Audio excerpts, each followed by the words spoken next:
¿Qué tal? ¿Cómo estamos? Bienvenidos. Bueno, pues efectivamente, vamos a meternos en un jardín elegante. Pero vamos a meternos en un jardín elegante porque creo que es necesario conocer la historia, conocer los errores, conocer lo que ha pasado, para no volver a repetirlos. Vamos a ponernos un poquito en contexto, ¿vale? Vamos a ponernos un poquito en contexto histórico. Nos encontramos en los años 20, ¿vale? Exactamente en 1918. Finaliza la Primera Guerra Mundial, o la Gran Guerra, como por aquel entonces la llamaban, pobres ignorantes, no sabían lo que les venía. Daros cuenta que estábamos hablando de un país totalmente tanto derrotado como derruido. La pobreza estaba al orden del día, o sea, había hambre, la inflación era una barbaridad. Y bueno, sobre todo lo más importante es que muchísima población alemana se sentía humillada tras esta derrota. Quedaron como los perdedores y encima tenían que pagar, ¿vale? Se vivían tiempos muy convulsos en Alemania de aquella época. Y bueno, en aquella época el ejemplo principal de esto era el Partido Nacional Socialista Obrero Alemán. Que estaba liderado, como todos sabemos y todos conocemos, por un tal Adolf Hitler, ¿vale? Un luchador de la Primera Guerra Mundial, un soldado de la Primera Guerra Mundial, que funda este partido, ¿vale? Hitler, que le conocemos absolutamente todo el mundo, ¿vale? Pues tenía una especie de cuerpo paramilitar, por decirlo de alguna forma, que se encarga de la protección del partido, ¿vale? Y bueno, pues son un poquito los matones. Se llamaban escuadrones de asalto, ¿vale? Se llamaban escuadrones de asalto y en la gran mayoría eran veteranos de guerra como era Adolf Hitler, ¿vale? Pues imaginaros, estaba ahí la creme de la creme de aquella época, ¿vale? Borrachos, jóvenes, kinkis, ¿vale? Bueno, o sea, gente que lo único que buscaba pues es armar bulla, ¿vale? Perdona, Ricardo, es que lo que se ve, por ejemplo, en esta imagen, que es muy interesante, la devaluación del marco alemán era brutal, o sea, literalmente era tan brutal que era para lo que servía el dinero, para alimentar las chimeneas. Tenía más valor como precios, fuego. Sí, o sea, sí, como combustible. Tenía Como más combustible. valor como combustible que Como moneda dinero, de como tal. curso legal, sí. Había casos documentados en los que, por ejemplo, los precios de la mañana ya no tenía ninguna validez comparando con los precios de la tarde. O sea, lo que te valía, no sé, me lo invento, costar un marco por la mañana te costaba igual 5 por la tarde. O sea, era una auténtica locura eso. Y además, por ejemplo, un dato muy importante, ¿por qué los alemanes se sentían sobre todo humillados en esta guerra? La habían perdido contra todos los aliados en aquel momento. La triple alianza. Eso es si no porque... sí, correcto. Por una razón muy, muy importante. Alemania en aquel momento no había llegado a sentir la guerra sobre sus propias carnes. O sea, toda la guerra apenas ha tocado lo que es el territorio alemán, que eso hay que tener en cuenta. Ellos han sido derrotados, volvían de Francia, pero volvían como sin más. O sea, la gente decía, ¿por qué volvéis si no ha pasado nada?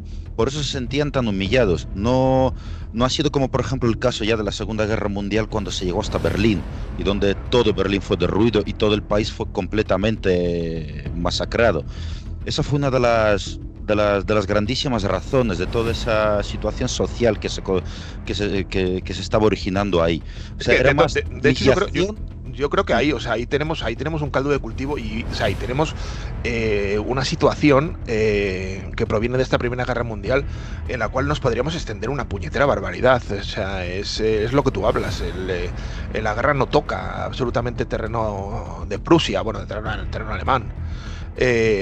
Sino que... Exacto, o sea, se había tocado el ego de una nación entera, que eso es lo peor que puede pasar. Y que además... Sí.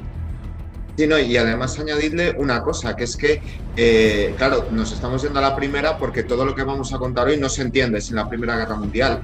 Y es que Alemania no provoca la Primera Guerra Mundial, pero cuando llega el Tratado de Versalles y demás, a Alemania la tratan como si fuera la mala, la culpable. O sea, esta guerra tiene la peculiaridad de una guerra que no hay buenos y malos, ¿no? Simplemente dos bandos que se enfrentaron por cuestiones políticas muy del siglo XIX. Al final es que era una guerra como las que había en el siglo XIX. Alemania entra porque tiene que apoyar a su aliado, que en este caso es el Imperio Austrohúngaro, pero al final como que se quedan solo ellos y les castigan el doble, ¿no? O sea, es decir, no hemos provocado esta guerra y encima nos castigan como si lo hubiéramos provocado nosotros, ¿no? Eso suma todavía más al descontento y a todo lo que estáis contando. Como bien dije, ¿vale? Hitler se rodea de gente, guardaespaldas, cuerpo paramilitar, llámalo, es que ya llámalo X, ¿vale? Llámalo X, que estamos hablando de lo peor que sí, había eran las SA, las camisas pardas, que los llamaban así, las camisas pardas. Tal cual, sí, y eran los que se encargaban un poco de la seguridad del partido. Estamos hablando del partido, ¿vale? De aquella época era del partido, no hablamos de ningún cuerpo estatal. Hasta que, bueno, pues un poquito pues se empiezan a organizar, ¿vale? Y la persona que lidera este primer cuerpo paramilitar es Ernst Röhm. Avanzamos hasta 1925, ¿vale? Cuando Hitler sale de la cárcel, ¿vale? Sale de la cárcel y decide crear ya un cuerpo de élite profesional como tal. Hay que puntualizar porque estuvo en la cárcel. En la cárcel estuvo precisamente por el push de la cerveza, por el intento de hacerse con el poder, que realmente... Sí, un golpe de Estado. Entre comillas, un golpe de Estado que realmente empezó en una cervecería de Múnich, porque el partido nazi en aquel momento, pues más bien las primeras reuniones de los partidos nacionalistas se realizaban pues precisamente en esas cervecerías. Hitler sale de la cárcel, ¿vale? Decide crear un cuerpo de guardia personal de élite. Y este cuerpo se llama las SS, lo que conocemos las SS, ¿vale? Que es un término que proviene de un término militar de aviación alemana, ¿vale? Schutzstaffel. En términos de aviación, ¿vale? Se refieren al grupo de cazas que protege a un bombardero, ¿vale? Vamos a imaginárnoslo, ¿vale? Un bombardero, pues bueno, lleva un grupo de cazas para protegerle y que no le ataque a nadie, ¿vale? Finalmente, al final, el nombre se queda solamente en SS, ¿vale? Pues ya que no tenía... Bueno, pues lo otro no tenía ningún tipo de significado y se quedan con las SS ya como nombre genérico sin abreviatura, ¿vale? Y en el año 1929, saltamos ya 4 años, es cuando empieza ya el jaleo de verdad, ¿vale? Es cuando un personaje clave dentro de la Segunda Guerra Mundial, ¿vale? Junto con Goebbels, Mengele, etcétera, etcétera, y un personaje que a la gente siempre hablamos de Adolf Hitler, pero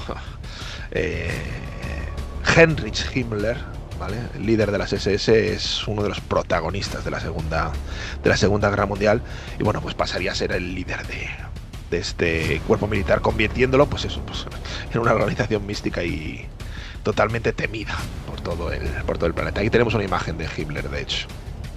A ver, Himmler no participó en la Primera Guerra Mundial porque era joven. De hecho, cuando terminó la guerra, él, pues, no sé si terminaba de graduarse o algo así, vamos, que prácticamente había alcanzado la mayoría de edad.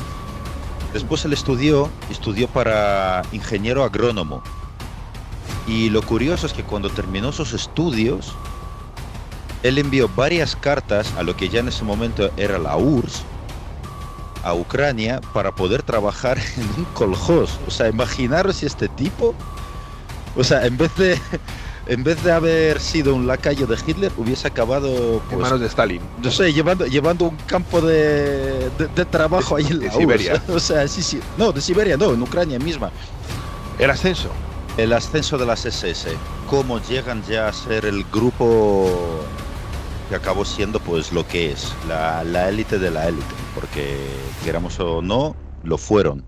Para bien o para mal, fueron la élite de su régimen en ese entonces. A ver, antes habíamos hablado de Ernst Röhm, ¿no? El que era el jefe de los escuadrones de las camisas pardas y de la fama que tenían, que eran básicamente unos tragaldabas. ¿Qué es lo que pasó? En sí, Ernst Röhm era una persona bastante ambiciosa. Él era bastante ambicioso, él quería que sus cuerpos, que sus camisas pardas, pues llegasen a tener una importancia bastante importante.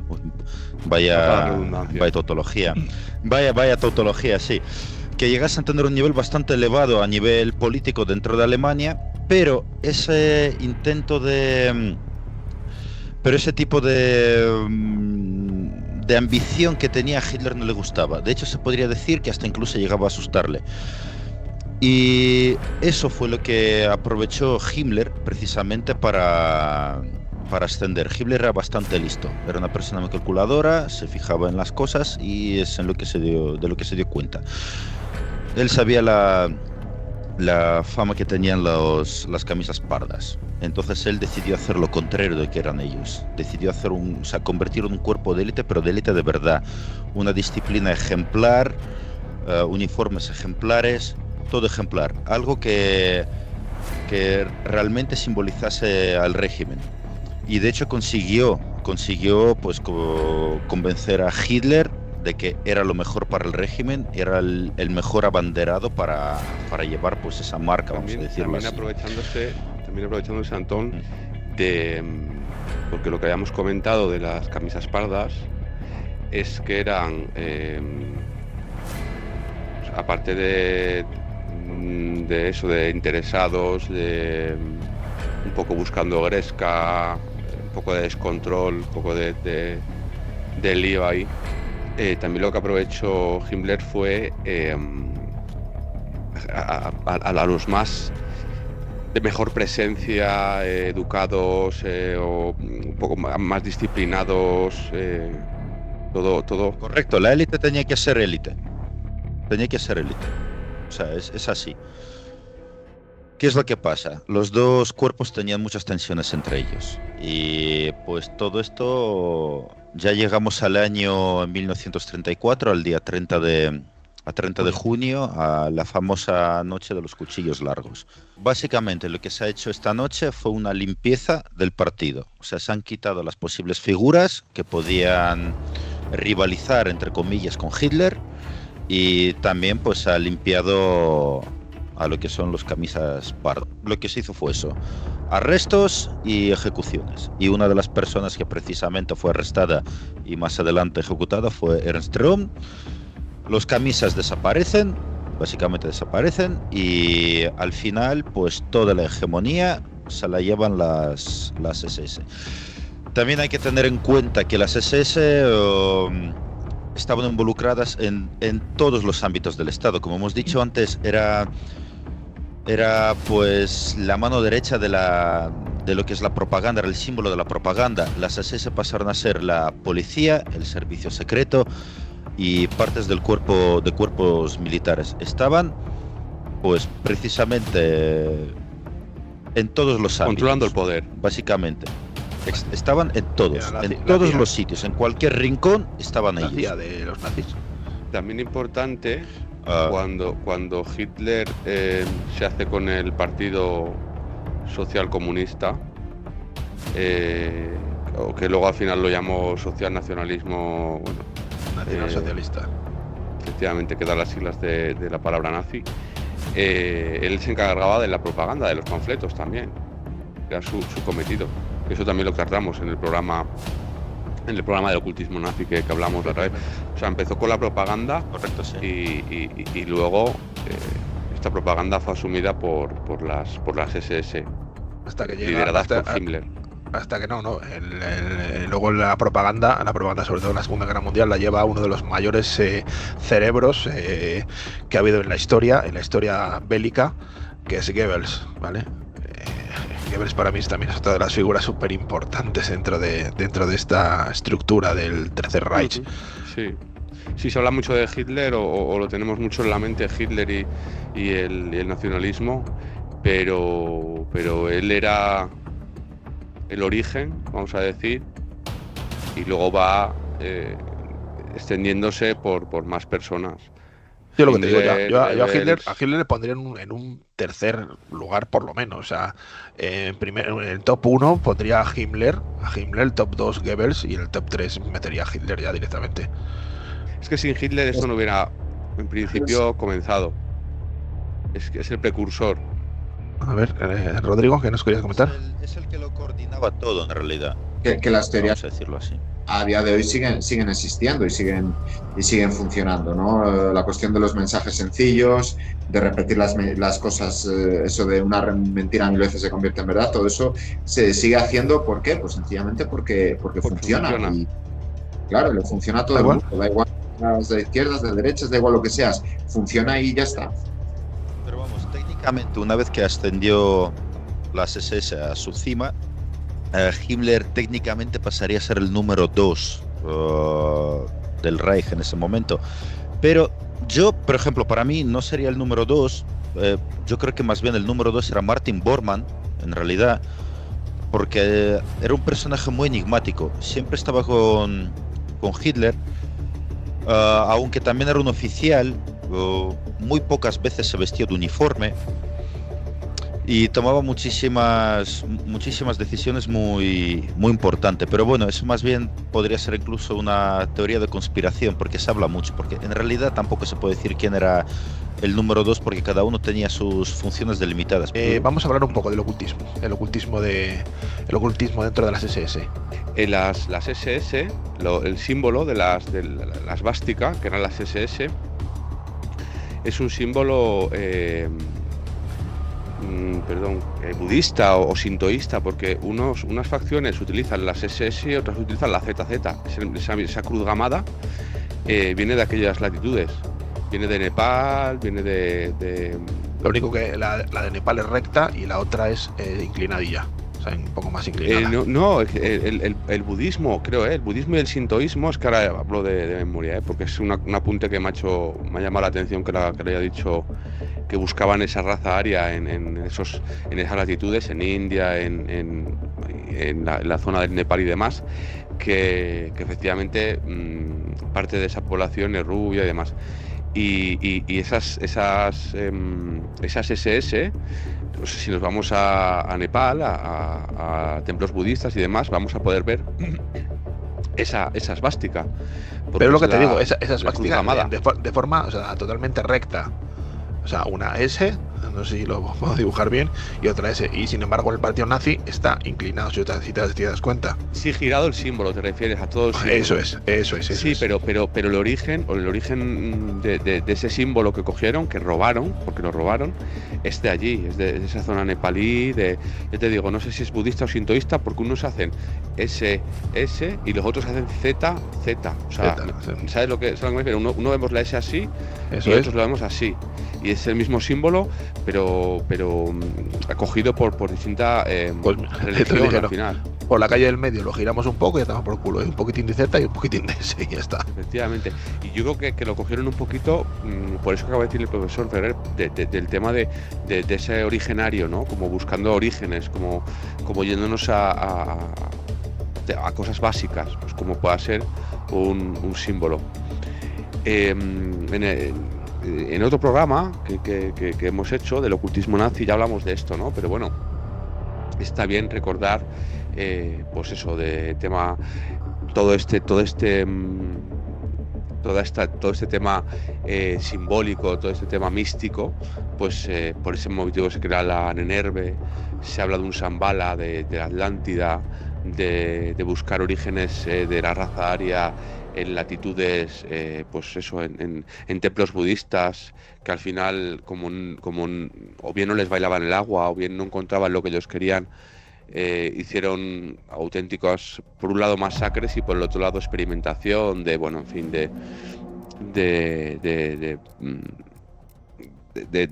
utilizar a seres humanos con fines, pues de experimentación y de investigación. Sí. Pues como digo, eso, las SS, entre ellos, pues se entiende que Himmler, que era el cabeza de familia, vamos a decir, pues eran muy eso, ¿no? Muy místicos, muy buscando temas esotéricos, que él mismo consideraba que el cristianismo era una de las causas del debilitamiento de la sociedad, del pueblo alemán. Y entonces lo quería abolir, ¿no? Y creía que debían volver a esos orígenes arios. Por eso se trasladaban a estos sitios, ¿no? Donde creían que podían estar sus orígenes, y consideraban que debía ser una religión pagana. Empezaron un poquito a a picotear por todos lados buscando esta nueva religión que al final la infundaron, ¿no? en un dios, bueno, un tanto extraño, y toda esta sabiduría estaba ocultada, digamos, por el pueblo judío, ¿no? Era un complot judío, decía él, que era el que tenía al pueblo más o menos que adormilado, ¿no? Con el cristianismo. Y entonces, como había que recuperarla, pues este señor, que era la Nenerve, y se dedica, pues eso, por un lado a infundir que los judíos son digamos, el virus, el demonio. El demonio, el virus de la sociedad alemana que estaba un poco adormilando al pueblo, y por otro lado a todos estos temas esotéricos, ¿no? Pues como puede ser, pues eso, la búsqueda del Santo Grial, que le hablamos, la lanza de Longinus, la sábana santa, todo este tipo de objetos mágicos, ¿no? Reliquias. Sí, reliquias, sí. De reliquias, efectivamente. Todo esto, para llevarlo a cabo, decidieron que el mejor sitio era el castillo de Pepelsburg, creo que se pronuncia así. En este sitio, pues es donde se realizaban, pues bueno, todo tipo de rituales de coronaciones o bueno, en fin, en el centro actualmente todavía se conserva, hay imágenes del sol negro, lo llaman, se conserva en la actualidad, y este círculo está conformado tenemos el sol negro ahí en pantalla para que la gente lo vea. La famosa sala de los generales, ¿no? Se llama así. Efectivamente, es la llamada sala de los generales, en la cual se encuentra el símbolo del sol negro, que, como decía, actualmente todavía se conserva. O sea, si nos podemos desplazar a esas latitudes y hacer una visita, allí lo tenemos. Ese círculo está conformado por 12 divisiones, digamos, 12 runas, y estas simbolizan, pues, la energía, la fuerza, de toda esa raza aria, ¿no? Como ellos se llamaban a sí mismos en sus orígenes. Las SS, como decía, realizaban allí... Un segundo, perdón que te corte. Te he dicho que 2 veces, ¿vale? Esta es la primera. Es que la primera, claro. Rodri nos quería comentar algo. Sí, solo quería apuntar que llama mucho la atención todo esto, que es muy interesante, porque claro, siempre tenemos que comparar a la Alemania nazi con la Italia fascista, ¿no? Porque digamos que es el espejo en el que se miran. Pero sin embargo todo esto en Italia no existe. A mí me parece muy curioso, porque allí la religión católica tiene muchísimo peso, allí son católicos, ya está, lo que diga la Biblia, lo que diga el Papa, todo eso. Entonces es como que esa esencia mística que los nazis sí buscan, porque están menos influenciados por la Iglesia católica, por la religión. Al final un poco el mundo protestante no es tan encorsetado como el católico. Te puede llevar a todas estas cuestiones que están buscando, y que a mí me parece un prisma que teníamos que ver, ¿no? Como es algo que todo esto es que de toda Europa pues tenía que ser allí, ¿no? Existe esa brecha entre el norte y el sur, ¿no? El sur es más católico u ortodoxo, más cristiano en cualquier caso, y el norte como que digamos deja más libertad para buscar ese tipo de cosas.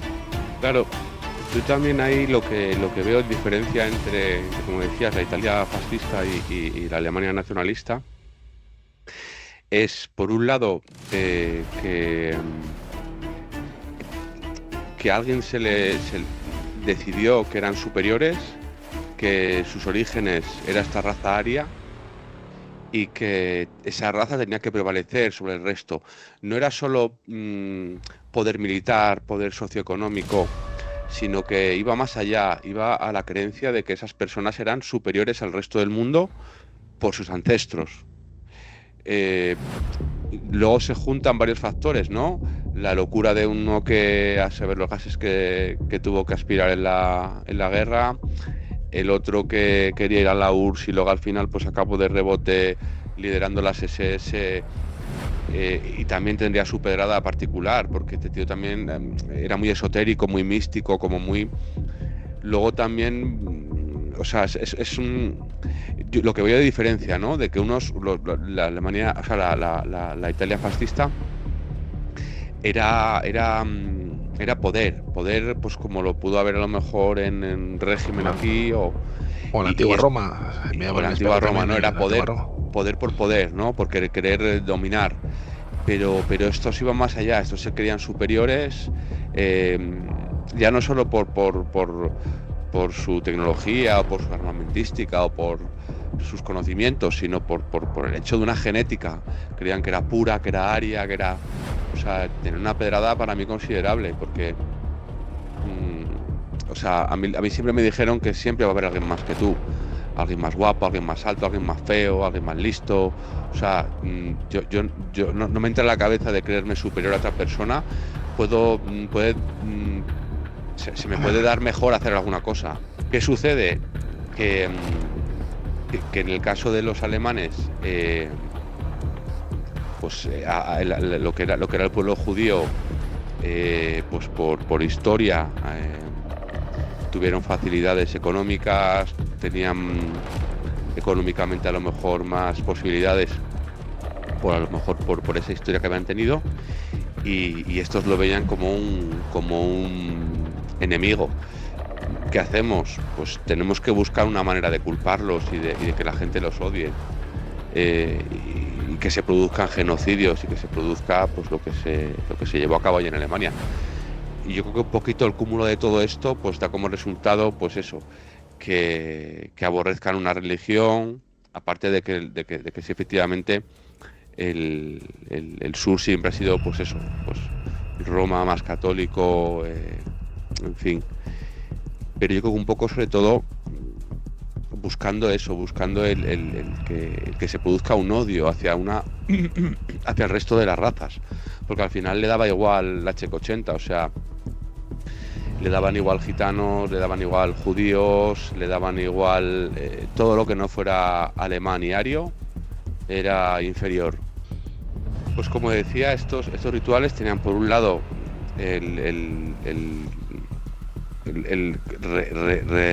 ¿cómo se dice? El jurar lealtad por un lado a Hitler y por otro lado al Reich. Y por otro lado, que para mí era lo más importante, porque al final es que todo esto, para mí, era supremacía. De hecho, la supremacía de la raza aria, lo hemos oído hasta la saciedad.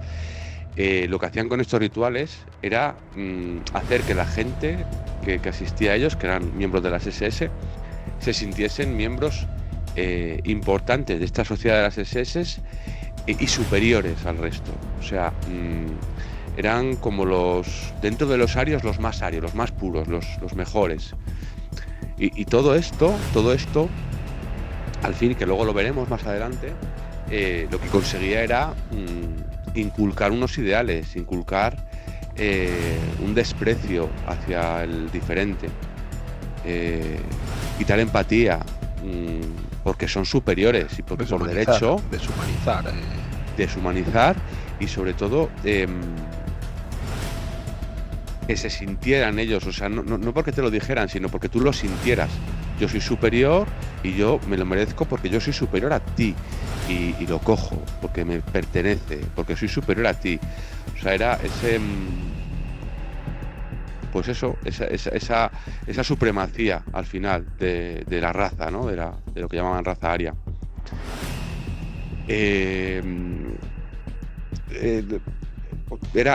O sea, la afición al ocultismo no solo eran de estos rituales y del misticismo, sino que también se extendía pues a lo que es toda la rama militar. El ámbito, efectivamente. Hay testimonios que dicen que ciertas batallas, ciertos enfrentamientos, pues como la Operación Barbarroja o el ataque a la URSS, fueron planificados mediante una predicción astrológica. O sea, tenían dentro de creo que era, si no recuerdo mal, porque esto ya lo vimos hace tiempo, de la ANNRB, tenían como si fueran una especie de gurús o de chamanes, vamos a decir, y de astrólogos, y se dedicaban pues eso a dirigir acciones militares, a dirigir ataques, a momentos astrológicos, ¿no? A cruces de planetas, a alineaciones, Tal cual. y como digo, la operación Barbarroja y el ataque a la URSS, como digo, fueron planificados mediante astrología. Otras acciones militares también fueron de esta forma. De todas formas, esto no viene tampoco directamente de aquí, o sea, esto ya los vikingos Pero es una su época, civilización anterior, o sea, al final. sí, pero me refiero que también se guiaban de un gurú, o sea, tenían un. Porque al final es lo que decía, que efectivamente, Ricardo, es que al final esta gente, vamos a denominarla así, sus orígenes, o sea, era como una vuelta a los orígenes total, o sea, de cara a la sociedad, digamos, era pues eso, pues una militarización a tope, fuerzas especiales como las SS, superestructuradas, o sea, todo como muy, no sé cómo decirlo, muy estructurado, muy por el libro, pero luego por detrás era como muy primitivo, como muy arcaico.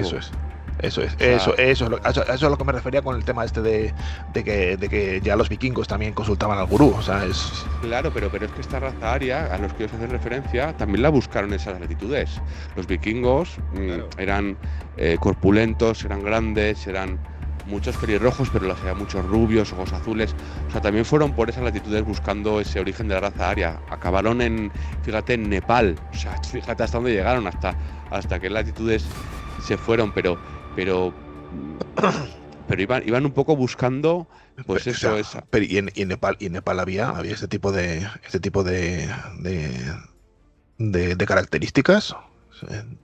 Yo que sé, en algún sitio hay que buscar, ¿no? Digo yo, tú cuando no encuentras algo en un cajón, ¿dónde lo buscas? En el otro, ¿no? Pues esto sería pero igual. Bueno, en Nepal, yo creo que en Nepal muy rubios no son. Ferrer, ¿verdad? Que fueron India, fueron. Rodrigo, digo que en Nepal y en India que muy rubios no son. Claro, todo esto es una cuestión de, al parecer, esos pueblos acaban allí por una cuestión de migraciones, ¿no? O sea, son pueblos, comunidades aisladas que en su momento llegaron allí, pues igual que los vikingos terminan al sur de Europa, ¿no? O yo qué sé, o ya yéndonos a otros sitios del mundo, a otras épocas de la historia, andinos que terminan en la Polinesia y en este tipo de sitios, ¿no? Al final. Los visigodos, por ejemplo. Claro, sí, o los visigodos que fijaos de dónde viene y terminan en Toledo, ¿no? Claro. Entonces, claro, pues al final, si lo pensamos así, tenemos que pensar que los seres humanos siempre se han movido, que las migraciones han existido siempre, y en este caso, pues no es descabellado. Hombre, lógicamente no podemos ir a decir los indios son rubios con los ojos azules, porque no es verdad, pero sí que... es que da hasta la risa decirlo. Entonces, claro, pues sí que en el momento que a ti te llega la leyenda de que puede haber en algunas zonas del Himalaya pues algún tipo de población que se ajusta a lo que tú estás buscando, pues lo vas a buscar, claro. Eso es así de sencillo. Y ahora vamos a pasar un poquito al tema de la estética, ¿vale? La estética que tenían las SS y esto tan llamativo y que todos reconocemos cuando vemos, ¿verdad? Exacto, sí. La estética jugaba un papel importantísimo en las SS. Al igual que antes nos comentó Edu sobre los rituales que hacían sentir a uno pertenecer a algo especial, a una causa especial, pues la ropa no es menos. Simplemente hay que mirar cualquier equipo de fútbol, baloncesto, de cualquier deporte. Lo primero que siempre resalta es la equipación, ¿no? Lo que hace llamar la atención. Bueno, ¿qué fue lo más importante? Para empezar, ¿quiénes diseñaron esa ropa? La ropa, lo voy a leer directamente, fue diseñada por dos personas, Karl Diebitz y Walter Heck. Karl Diebitz era el diseñador gráfico, o sea, era el artista, el diseñador, y Walter Heck fue el diseñador gráfico como tal.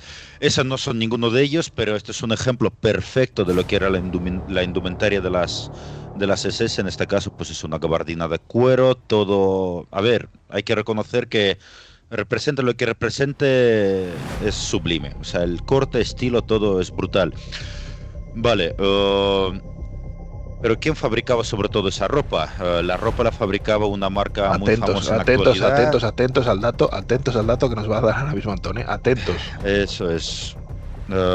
Muy importante, Hugo Boss. Así que lo sepáis, todos que lleváis sus calzoncillos polos, sois una puñetera panda de nada. No voy a decir lo que sois porque no voy a decir lo que sois porque no lo sois. Hay que también entender el momento en el que se estaba viviendo en ese momento. Era un momento muy oscuro de la historia y había que sobrevivir de forma que cada uno pudiese. Pues ellos en ese momento pues colaboraron con el régimen y hicieron pues lo que tenían que hacer. Ninguno sabemos cómo nos comportaríamos en ese momento. Pero bueno, el color era el negro, era lo que predominaba, o sea, todo el uniforme era completamente negro. ¿Qué es lo que representaba el color? Era la imagen enigmática. Perdón, Antón, a ti no te he cortado hoy, pero es que A10 acaba de hacer un comentario que sí que es verdad que es digno de mención, que habla de Henry Ford, ¿vale? Magnate estadounidense del automóvil que fue condecorado por los nazis en 1938. Es correcto, sí, ese dato es cierto. Eso es cierto. Sí, es además bastante famoso. También es responsable de la obsolescencia programada. Junto con Philips. Uy. Philips es una marca. ¿Philips dónde es? ¿Que es estadounidense? No, es alemana, no. Philips es Americana. Americana también. Americana. Pero Siemens, los teléfonos móviles, sí que es alemana, sí, por ejemplo. Bueno, pues la imagen esa negra oscura que lleva al misterio, algo enigmático, algo a la vez muy estético, muy llamativo, ¿vale? O sea, ese color negro era lo que estaba en todos los uniformes, todo era negro, siempre.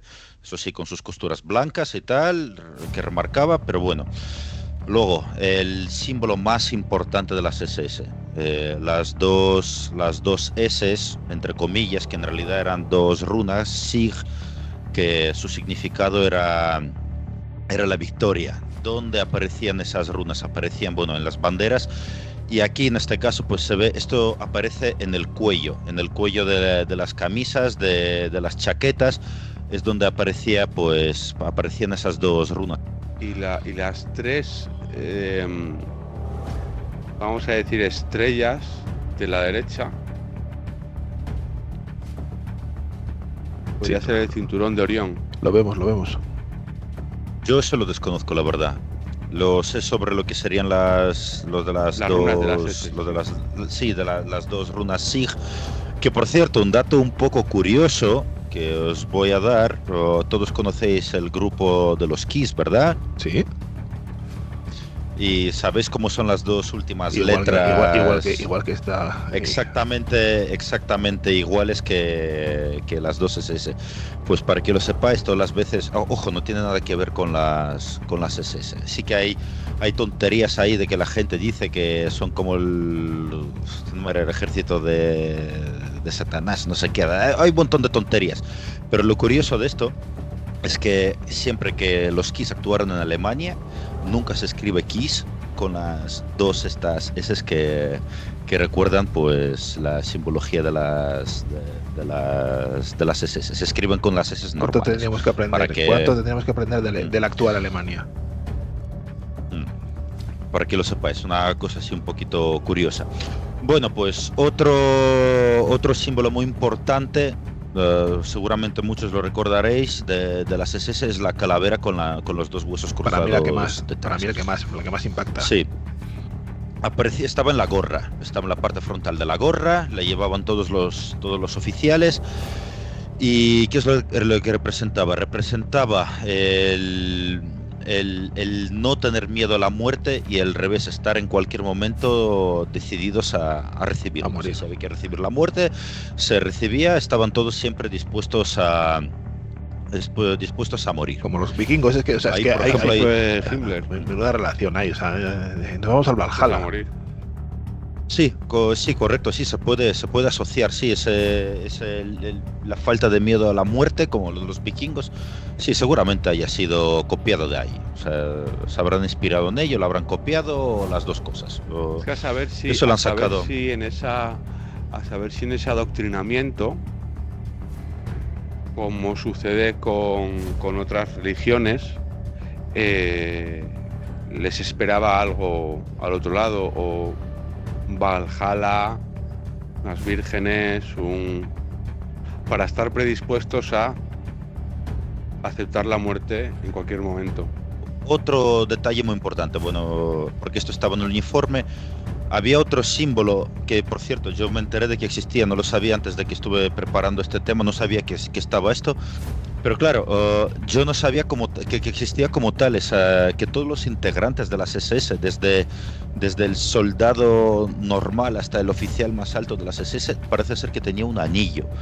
O sea, todos llevaban un anillo, ese anillo estaba personalizado, llevaba las iniciales grabadas de su portador. Y claro, ese anillo, ostras, es que el tema de los anillos, es decir, los anillos, el anillo de los nivelungos, el anillo de las SS, hay tropecientos mil anillos. El anillo del ganador de la NBA, de las NFL, de las... que Jorge Hackelebrimor con Sauron.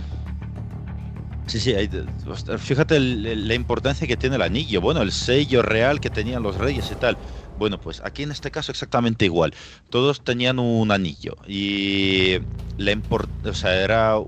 tenía su importancia porque otra vez volvemos a lo de la ropa que les hacía más importantes, más simbología que te hace más especial, más del club, más por encima de los demás dentro de tu nación, porque eres el servidor del Führer directo y tal.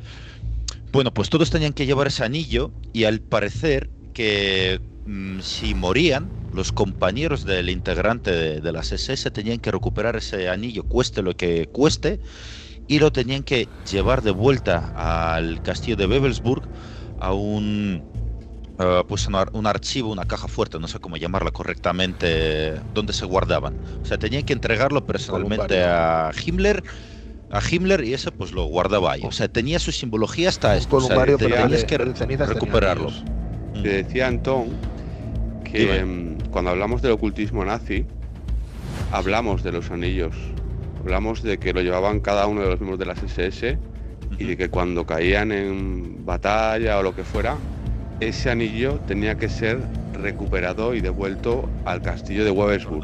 Pues, inicialmente los llevaban a la sala de los generales, donde estaba este sol negro. El sol negro, sí. Eso es, pero llegó un momento en que la cantidad de ellos era tal que ¿qué sucedía con estos anillos? Claro, al final de la guerra, ¿qué es lo que pasó? Los alemanes iban cayendo y al final pues esa cantidad de anillos pues era prácticamente descomunal. Y ante la llegada inminente ya de los aliados de que finalizase la guerra, Himmler pues dio la orden de sepultar esos anillos con una luz pues que fue provocado de forma artificial. Y de hecho, hasta la fecha, pues no se han encontrado esos anillos que se han escondido de esta manera. Por ejemplo, los anillos que hay se tienen, porque evidentemente no todos los anillos se han conseguido recuperar. Muchos integrantes de las SS han sido capturados por los aliados y todo esto pues también estaba en poder de los aliados. Pero la gran mayoría, pues eso, desaparecieron después de esa luz. O sea, lo intentaron ocultar o sea, que básicamente hasta el final. O sea, imaginaros esa obsesión con el ocultismo, con lo ser especial que tenía Himmler, que hasta el final lo estuvo guardando, que cualquier otro podría haber dicho, mira, el ocultismo os lo metéis por donde os quepa, yo me piro de aquí. No, el tío hasta el final, hasta el último momento, estaba pues a su causa. Es algo curioso. Que era tal el énfasis en que eran una raza superior, que esto no está en ningún lado registrado, ¿no? Pero yo creo que ese anillo, cuando se lo entregaban, como que les debían decir que era un anillo de poder, que era un anillo que que les marcaba, igual que les marcaba de otra forma, pero que les marcaba como superiores, que era pues igual que la lanza de Longinus, igual que la sábana santa, igual que el santo grial, que eran todo reliquias, eran todo artefactos mágicos, digamos. Estos eran sus artefactos mágicos personales, como una especie de varita de poder, vamos a decir. No está en ningún lado registrado, pero yo casi juraría que tenían ese significado, ¿no? Aparte del marcarles y el decir que eran superiores, que para eso tenían otro tipo de simbología, otro tipo de metodología, pero que este era uno el cual les decía a ellos personalmente que eran elegidos, que eran superiores, y luego como una especie de amuleto, como que llegaba una pata de conejo, por ejemplo, antiguamente, o un trébol de 4 hojas, o una herradura, una herradura, pues este era su amuleto para mí, personal, de cada uno de ellos. Y una forma de marcarlos. Pero bueno, tenía otra forma de marcarlos. Exacto. El último elemento de la simbología que no estaba tan, vamos a decirlo así, a la vista de todos, pero sí que era extremadamente importante, era el tatuaje que llevaban todos los integrantes de la SS. La llevaban debajo de la axila izquierda. Y era un tatuaje muy simple. En realidad lo que estaba tatuado era el grupo sanguíneo de cada uno de ellos, que tenía su evidente comodidad para el combate. O sea, si había que hacer una transfusión de sangre y tal, pues ahí estaba toda la información. Por ejemplo, si no me equivoco, creo que los estadounidenses en las chapas llevaban también el grupo sanguíneo. El grupo sanguíneo lo llevaban en las DocTac, en las chapitas que llevan aquí colgadas. Eso es, las chapitas y tal. Todos los ejércitos han tenido algo así. Bueno, pues las SS, en vez de llevar ninguna chapa, directamente te lo tatuaban. Otra vez volvemos a lo mismo. Una cosa es llevar una chapita, pero otra cosa es llevarlo en tu propia piel, grabado y marcado. O sea que eso también ahora daba te digo, ese... Era cómodo cuando se encontraban en combate y necesitaban cualquier tipo de asistencia sanitaria.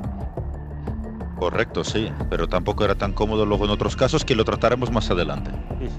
Exacto, lo trataremos más adelante porque era un arma de doble filo, vamos a decirlo así.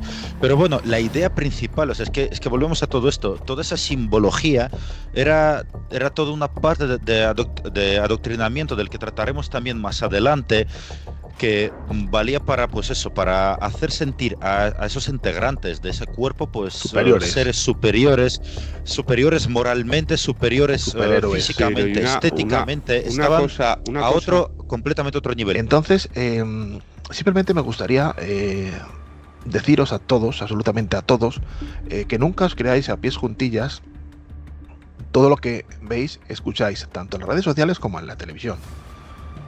Vamos a ser un poquito críticos todos y vamos a tener un poquito todos de cabeza, ¿vale? No porque la noticia que yo estoy leyendo se ajuste a mi pensamiento, va a ser la real. No nos equivoquemos. Intentemos contrastar ese dato, ¿vale? Intentemos buscarlo desde varias fuentes. Y desde varias fuentes nos quedamos con lo que es. Y así de esta forma no nos dejaremos llevar por el populismo, ni por las fake news, ni nos dejemos llevar por este odio, esta ira que, pues como habéis visto, ya pasó en un pasado. Y nada más, os emplazo al lunes que viene para seguir tratando este tema de este cuerpo, de la élite del terror, y de este tema que tanto nos está gustando. Chicos, buenas noches a todos y muy buena suerte.